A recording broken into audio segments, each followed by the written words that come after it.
teman-teman yang seneng nge-gym atau sampai atlet ya. Kalau di luar itu memang penggunaan peptide itu udah cukup masif. Nah, yang kita bahas saat ini adalah untuk lebih ke muscle growth ya, fat loss, terus decrease fat, increase muscle ya, jadi ngurunin massa lemak, naikin massa otot, dan juga untuk mempercepat recovery ya. Namanya kombinasi dua peptide, kita sebut CGC 1295 dan ipamorelin. Kalau kita mau nge-gym, maksudnya membentuk badan itu kan butuh sekali yang namanya recovery. Itu kan penting sekali gitu loh. Seandainya dari nutrisi juga kan memang harus dijaga, makanan segala macam. Nah, peptide ini kan membantu gitu loh untuk recovery-nya tuh ke depannya lebih cepat, pemulihan kayak ngerasa DOMS-nya gitu ya, atau seperti apanya itu kan lebih cepat pemulihan.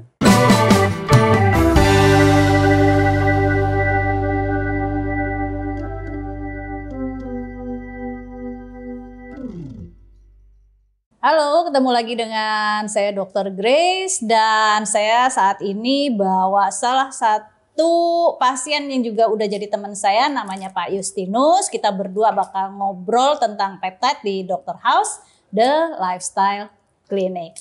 Oke, sebelumnya nih, sebelum aku mau banyak tanya sama Pak Justinus, aku mau share sesuatu bahwa yang kita angkat siang ini topiknya adalah tentang peptide, ya peptide.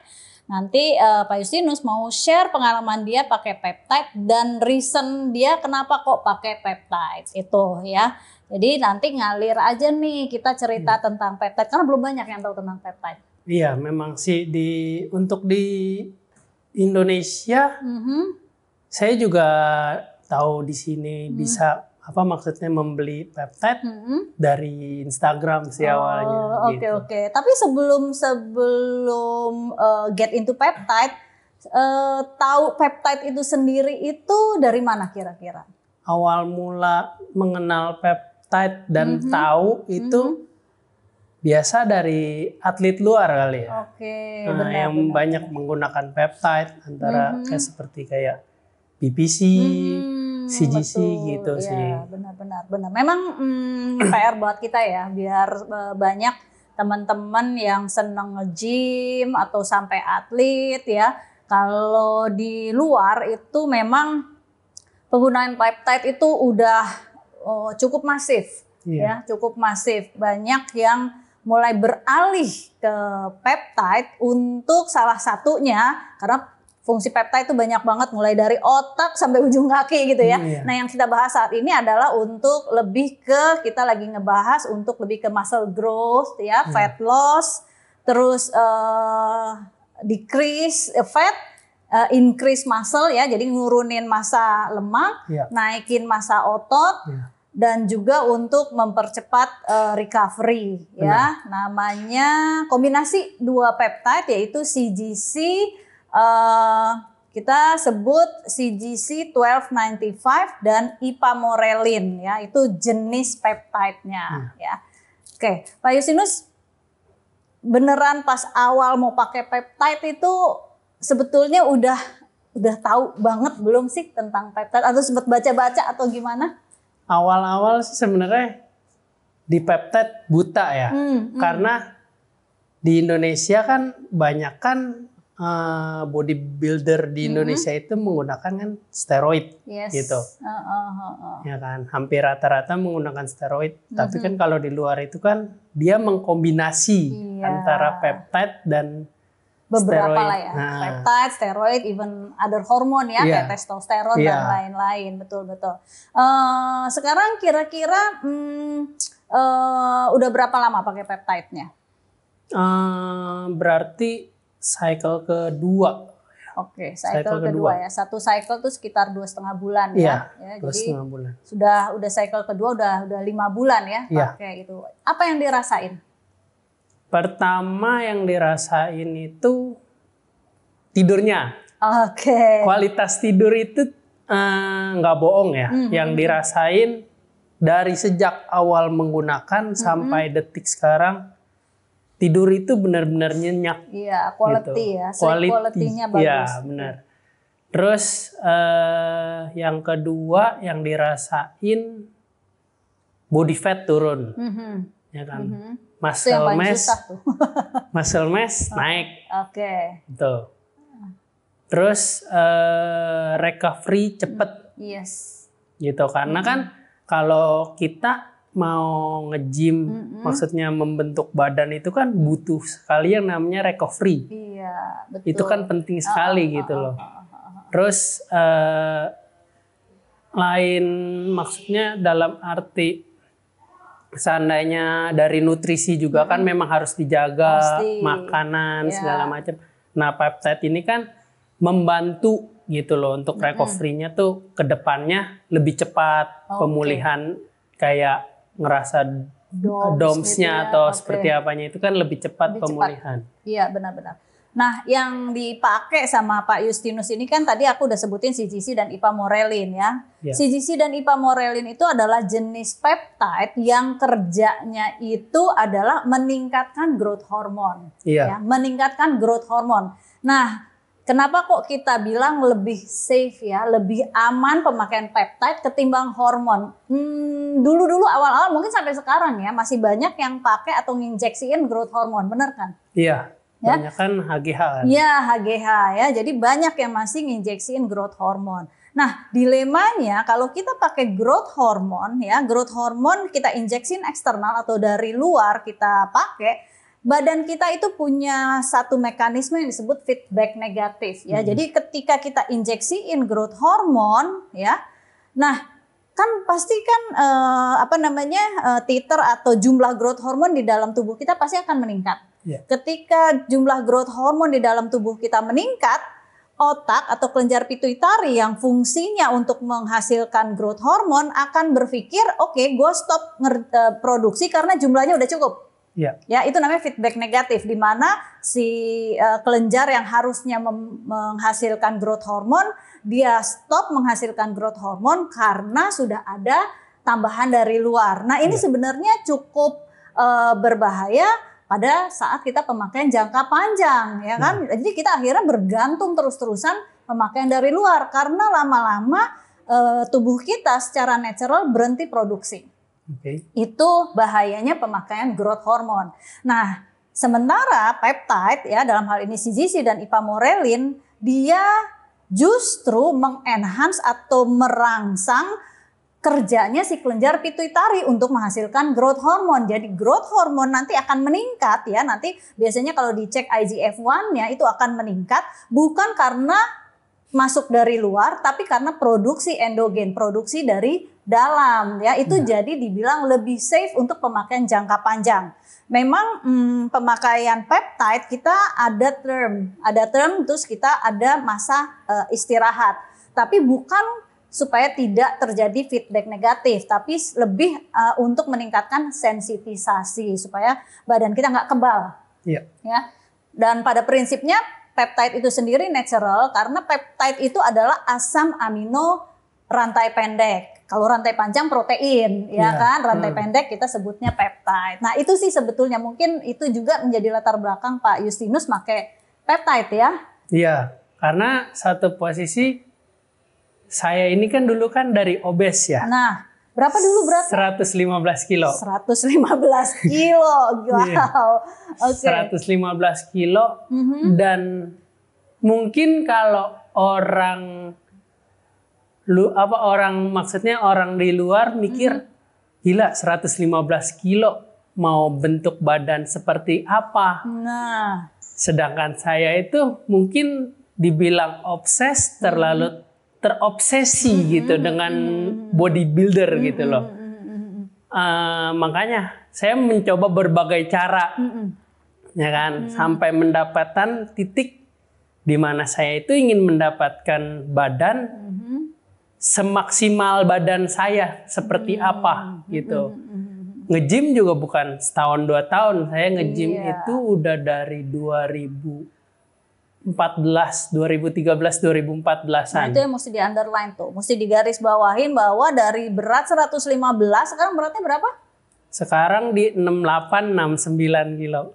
separuh ya. Bisa dibilang hampir separuhnya. Tapi bukan instantly ya, bukan secara tiba-tiba gitu benar. Ya. Makanya kita sebenarnya pengen ini, yang seperti ini yang kita pengenin. Jadi sebenarnya nggak ada kata nggak mungkin dari berat badan yang lebih dari 100 untuk jadi turun separuhnya, tapi komposisinya baik. Iya. Komposisinya yang mau kita perbaikin. Bener. Dan harus konsisten, cara makan, perubahan lifestyle. Dari yang namanya makan suka-suka sampai akhirnya mendapatkan titik di mana harus makan benar, porsinya benar, nutrisinya benar, jam tidur benar, itu yang susah gitu. Iya, tapi ada hasilnya ya. Iya. Ya, oke. Nah, apa aja yang udah pernah Pak Justinus coba? Ya, ini kan kita dalam rangka mencari ya sampai akhirnya 5 bulan ke belakang ini pakai peptide, tapi sebelumnya kan pasti udah pernah coba-coba sesuatu. Coba bisa di-share apa aja yang udah pernah dicoba? Ya, saya sih transparan aja ya, maksudnya tidak munafik gitu loh. Saya pernah nyoba steroid, mau banyakan sih minum gitu, dari stanozolol, clenbuterol, terus Anavar. Iya, paling sering tuh pakai Anavar ya. Paling banyak Anavar tuh aku tahu. Anavar, terus kayak contohnya pernah nyoba SARM juga. Feedback ke badannya sih yang lebih banyak side effect-nya gitu loh. Nah itu, coba apa yang dirasain side effect-nya? Kolesterol. Berantakan ya? Berantakan. Emosi berantakan. Iya, betul. Terus mungkin jam tidur juga deep sleep sekali juga enggak sih. Kalau pakai steroid rata-rata kan anger manajemennya kan yang sulit gitu. Jadi mood juga berantakan ya. Gitu. Benar. Tapi so far ya kita bicara tentang lab ya. Karena kebetulan Pak Justinus cukup ketat. Aku tahu mungkin tidak semua orang yang menggunakan berbagai macam obat-obatan ya, entah itu steroid, hormon, ataupun even pakai peptide yang periksa lab. Beliau ini cukup intens periksa labnya, makanya bisa bilang bahwa ketika pakai steroid, kolesterolnya berantakan ya. Iya. Nah terakhir 5 bulan pakai peptide, di lab bagaimana?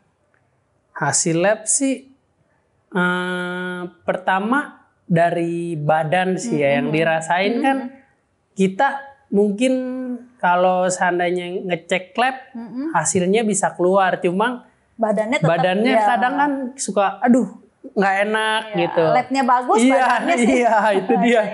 Soalnya mau kita obatin sebenarnya badan ya, bukan lab ya. Benar-benar. Kalau hasil lab sih makin kesini makin membaik sih ngelihatnya sih gitu. Oke ya, kolesterolnya udah mulai lebih terkontrol ya. Terakhir yang aku cek ya, kalau aku share sedikit ya, kita ngomongin kolesterol beliau aja ya. Kolesterolnya itu, komposisi kolesterolnya cukup baik ya. Memang terjadi peningkatan LDL, tapi kan LDL-nya meningkat seiring dengan beratnya beliau melakukan olahraga. Jadi hati-hati untuk teman-teman yang olahraga berat terus tiba-tiba cek lab lihat kolesterol LDL tinggi gitu, terus buru-buru minum obat anti kolesterol. Kita harus tahu dulu nih ya, LDL-nya meningkat karena apa. Sebenarnya pada teman-teman yang melakukan olahraga yang cukup intens dan cukup berat, badan kita itu stres. Iya. Ya, dan memang stresnya itu stres yang kita buat supaya tumbuh ototnya. Jadi otot itu membesar karena stres. Ya, kita kan memberikan beban, makanya dibilang latihan beban which is stres. Yeah. Nah, kalau kita stres, ya, badan kita itu pasti akan mengeluarkan atau membutuhkan hormon stres, di mana hormon stres itu bahan bakunya adalah kolesterol. Jadi kalau kita olahraga yang cukup berat dan intens ya, kebutuhan untuk kolesterol itu akan meningkat. Nah, kolesterol itu 80% dihasilkan oleh badan kita dan 20% yang kita dapat dari makanan. Jadi jangan buru-buru panik terus sembarangan minum obat anti kolesterol pada teman-teman yang olahraga karena LDL-nya meningkat gitu. Dan beliau udah sempat aku cek, kita sebut yang namanya small dense LDL atau besaran dari kolesterolnya, dan besaran kolesterolnya ternyata yang bagus ya. Jadi beliau kolesterolnya yang jenisnya large fluffy LDL. Jadi LDL yang memang ternyata dibutuhin untuk pembentukan hormon. Nah, ini krusial banget ya.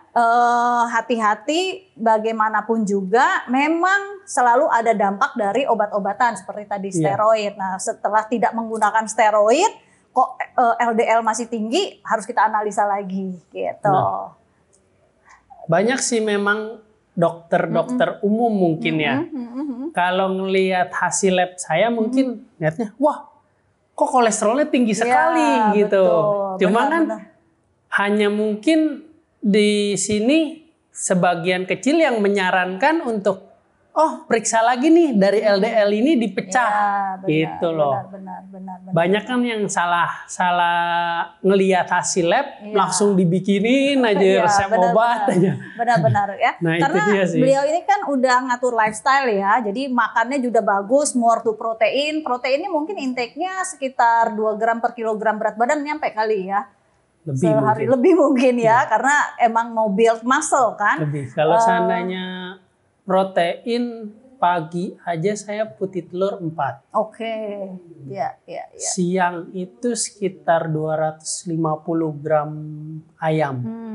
2 telur lagi. Oke, 250 gram ayam, 100 gram ayam aja itu sekitar 100 gram itu kalau nggak salah 14 gram protein. Ya, jadi kalau 250 gram ayam tuh sekitar 30 gram protein lah. Ya 30. Terus sore ketemu makan yang itu lagi. Oke. Ya bisa sekitar kalau kayak gitu mungkin intake proteinnya anggaplah sekali makan 30-40 gram, 2 kali makan 80, mungkin sehari masuk 100 gram protein juga kali ya. Roughly ya, kasar ya, aku nggak ngitung dengan detail kurang lebih sekitar 80 sampai 100 gram protein. Oke, fine ya, cukup lah ya. Karena kan beliau olahraganya cukup intens ya. Dan tidur sendiri ternyata jauh lebih enak ya. Sangat enak.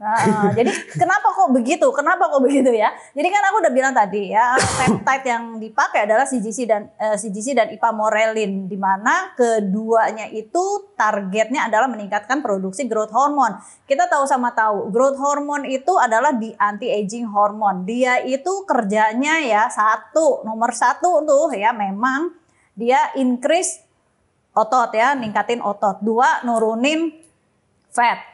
3, nah ini nih, ningkatin kualitas tidur. Ya, karena kenapa?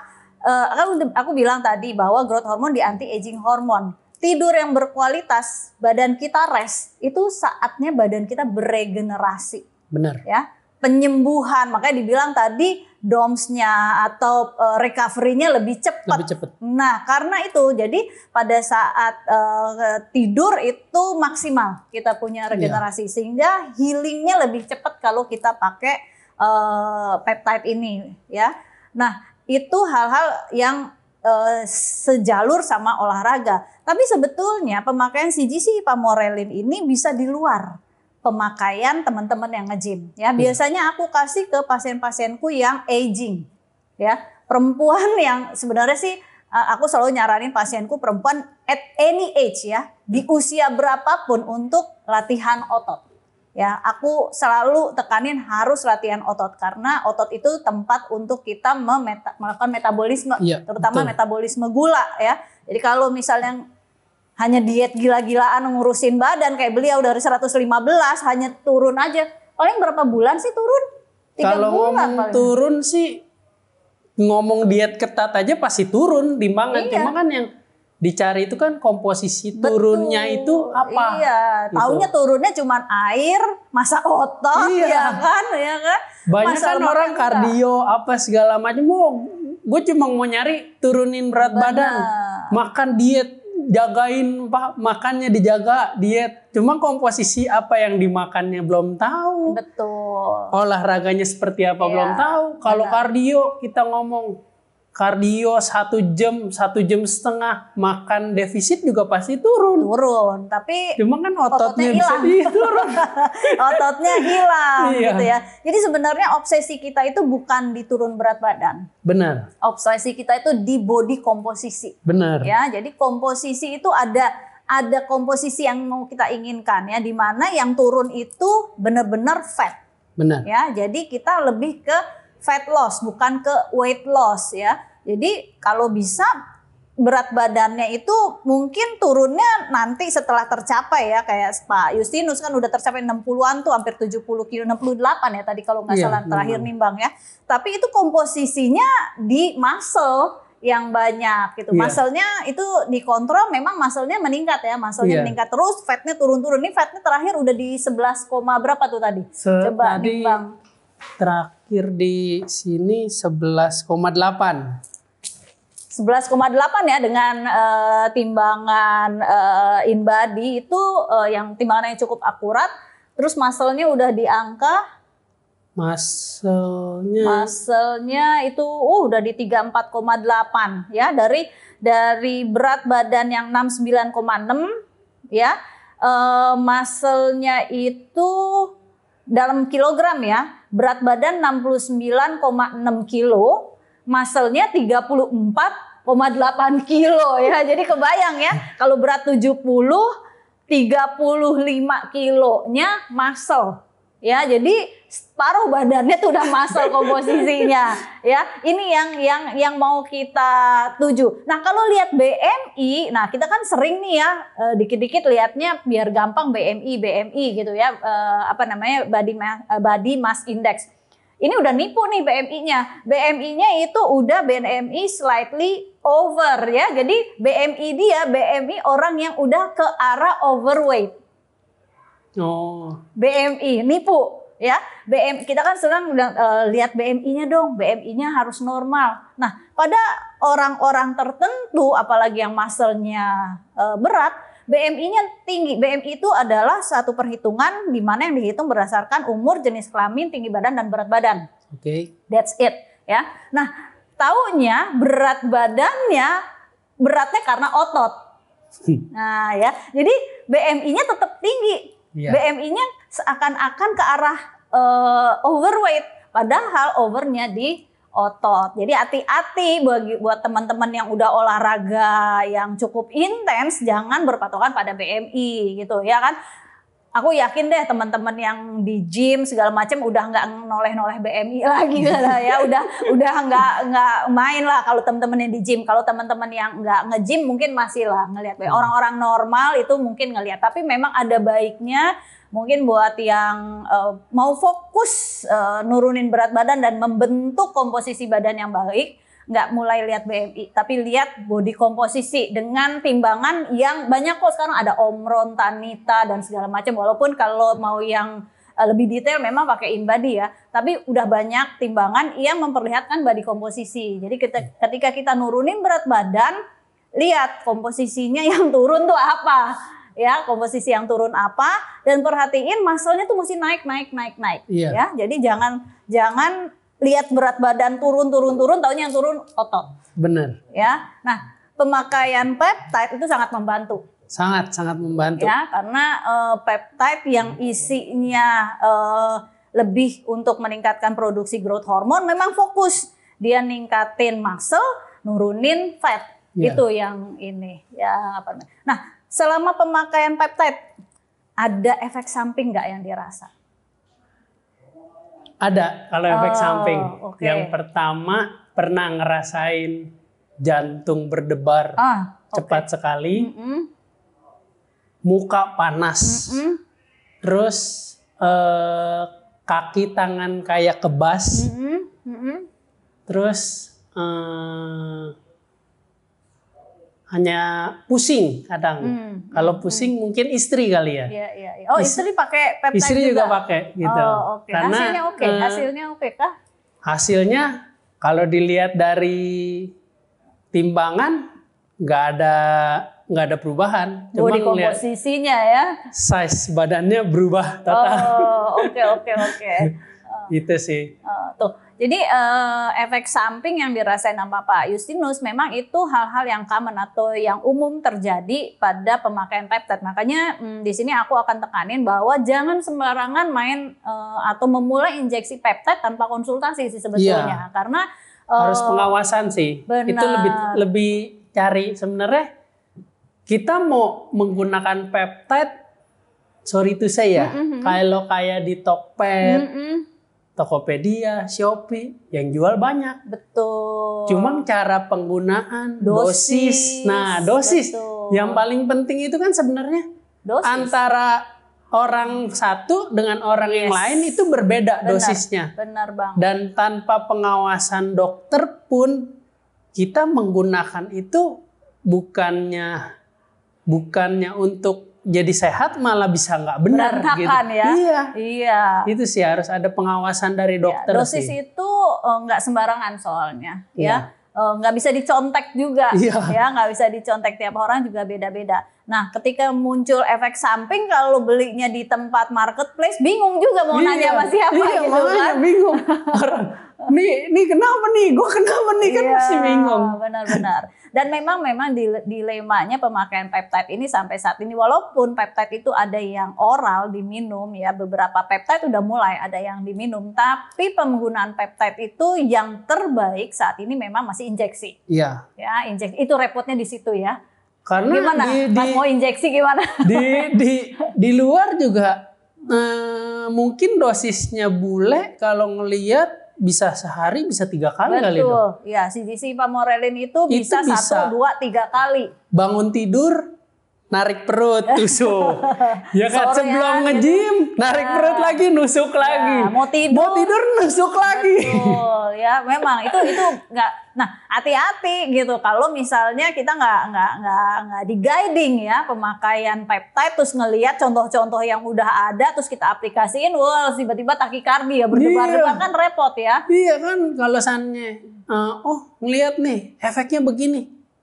Kalau sannya beli di Tokped, kita ngomong sorry to say, gue mau konsul sama siapa, yang udah merasakan siapa.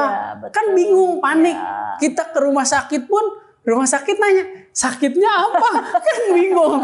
Jawabannya apa? Masa menggunakan peptide kan kayaknya agak gimana gitu kalau. Memang itu dilemanya saat ini. Mudah-mudahan ke depannya nanti penggunaan peptide akan jadi sesuatu yang common ya, sesuatu yang biasa di Indonesia ya. Iya, mudah-mudahan harusnya sih seperti itu gitu. Karena di luar udah sesuatu yang biasa banget gitu pakai peptide. Kita bahkan aja. Kan mereka peptide-nya udah berbagai macam jenis gitu. Ya, udah mulai buat kayak misalnya pasien dengan Alzheimer, ya kan, pasien dengan penyakit-penyakit autoimun, ya. Iya. Nah, yang paling banyak memang dimulai dari pasien-pasien yang pengen ya lebih ke workout memang, ya, pasien-pasien yang nge-gym, bukan pasien-pasien orang-orang yang nge-gym, karena emang itu yang paling banyak saat ini ya. Karena size dari kualitas ototnya itu memang yang saya rasa sih ya, yang saya rasa kualitas di ototnya itu beda. Oke. Gitu, kualitas antara menggunakan sama nggak menggunakan peptide itu memang berbeda gitu. Kualitas size ototnya. Terus kalau 1 minggu pertama yang dirasa powernya sih meningkat signifikan. Ya, betul. Aku juga ikut karena aku juga nyoba ya. Sebelum ngasih ke pasien ya masa nggak ngerasain gitu ya. Karena ntar kalau pasien nanya kita juga bengong jadi dokter ya. Memang yang paling nomor 1 sebenarnya tidur dulu. Tidur itu benar asli enak banget tidurnya. Makanya biasanya kadang-kadang aku kasih pada pasien-pasien yang udah tua, di mana dia udah mulai ada gangguan tidur. Kita udah tahu bahwa growth hormone itu menurun seiring usia. Makin sekarang ini makin cepet loh turunnya growth hormone. Karena growth hormone itu kan produksinya malam hari. Ya kan? Nah, ABG sekarang malam tidurnya begadang. Iya, mabok ya kan? Terus makannya high sugar. High sugar itu makanya insulin yang tinggi. Kita tidur dengan keadaan insulin yang tinggi. Insulin yang tinggi itu menekan produksi growth hormone. Jadi 3 faktor itu aja udah bikin growth hormone kita turun lebih cepat dibandingkan nenek moyang kita. Iya. Ya, nah itu yang bikin ketika tua growth hormonnya udah mulai kurang banget, tidurnya udah mulai terganggu. Walaupun faktor tidur itu tidak semata-mata hanya growth hormone, ada melatonin dan lain-lain. Ya, tapi growth hormone itu mempengaruhi kualitas tidur. Dan pada orang tua suka gini, tidur bangun, tidurnya sebentar bangun. Aduh, tidurnya itu nggak masuk ke fase deep sleep. Fase deep sleepnya itu nggak dapet. Nah, dengan pemakaian peptide ya yang cukup aman, itu dulu tuh yang kita rasain ya. Iya, Jadi tidur nyenyak. baru berikutnya power tuh nambah. Ya, jadi kayak olahraga ngangkat segini kurang gitu ya. Jadi power tuh dapat. Ya, dengan seiringnya waktu barulah nanti pertumbuhan otot dan menurunnya massa lemak. Iya. Ya. Dan nurunin massa lemak itu PR banget. Benar. nggak bisa cepet sih kalau buat nurunin massa lemak. Saya awal masuk ke peptide Awal masuk itu 15%. 15,5. Sekarang udah di 11,8 dari bulan 10 nih. Iya. 5 bulan. Pas lah. 5 bulan. 5 bulan turun dari 15,5 ke 11,8. Ya, penurunannya kalau dilihat sih kayaknya dari 15,5 ke 11,8 ya. Tapi ini sesuatu yang sifatnya continue terus turun gitu Tanpa ya. ada naik. Iya. Jadi gitu. maksudnya kita itu mencari hasil jangan yang instan. Benar, setuju banget. Kalau mau cari hasil yang instan kayaknya agak susah sih. Nurunin lemak yang benar itu amat sangat susah. Iya. Ini Pak Justinus visceral fatnya aja cuma 3. Keren banget ya. Jadi message-nya adalah memang pemakaian peptide itu saat ini sesuatu yang sudah mulai aku bilang sudah mulai dipikirkan ya, karena sisi keamanan ketimbang kita injeksikan growth hormone. Benar. Ya. Nah, peptide bisa memang tetap bisa dikombinasikan dengan hormon lain seperti testosteron ya. Ya. Walaupun ada juga yang tetap mengkombinasikan dengan steroid hormon. Tapi pada prinsipnya pemakaian peptide tunggal pun memang sudah cukup signifikan, terutama buat teman-teman yang mau cari aman. Ya, buat teman-teman yang mau cari aman, dan di mana peptide ini yang saat ini kita bahas yaitu CGC Ipamorelin itu adalah salah satu peptide yang kerjanya meningkatkan produksi growth hormone endogen ya, bukan growth hormone yang produksi natural. Bukan seperti kita suntik growth hormone yang kita masukin secara eksogen, sehingga tidak terjadi penekanan produksi growth hormone di badan kita. Benar kan ya? Nah, kita pengennya kan yang aman. Benar. Ya kan? Dan bisa dipakai jangka panjang. Gitu. Itu tujuannya kan seperti itu. Terus juga kan meningkatkan hormon testo. Yes. Karena yang dirasakan kan libidonya kan agak meningkat menggunakan CGC, Pak. Betul.